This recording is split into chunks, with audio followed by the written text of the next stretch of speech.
একটা কথা আছে, দেখা যায় বাবার কবর, নেওয়া যায় না খোঁজ খবর। এমন দেশে থাকে বাবা, দেখার সুযোগ নাই।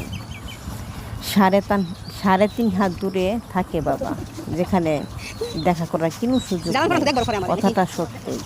দেখেন বাবার কবর এখানে, বাড়ি হচ্ছে সামনে, আমি বাড়িটা দেখাইতেছি। ঠিক আছে, বাড়িটা অনেক সুন্দর, নতুন করতে হয়তো বা।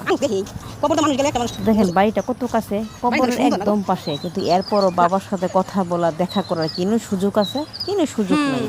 এইটাই হচ্ছে কবর জীবন। ঠিক আছে, যে কবর জীবন থেকে সন্তানের সাথে দেখা করার কোনো সুযোগ নেই। ঠিক আছে, এখান থেকে হয়তো বা ছেলেমেয়েরা বসে থাকবে, কিন্তু এরপরও বাবার সাথে একটা কথা বলার কোনো চান্স তারা পাবে না। তাই বাপ মা যতদিন দুনিয়ার বাচ্চা আছে, এতদিনই কথা বলেন, এতদিনই তাদের খোঁজখবর নেন, এতদিনই তাদেরকে ভালোবাসেন। ঠিক আছে, কেউ পারে, আবার কেউ সামর্থ্য থাকে না, সে বাপ মাকে দেখতে পারে না। হয়তো বা ফ্যামিলি থাকে, বউ থাকে, বাচ্চা থাকে, তাদেরকে দেখাশোনা করে। সবার তো অর্থ একরকম থাকে না।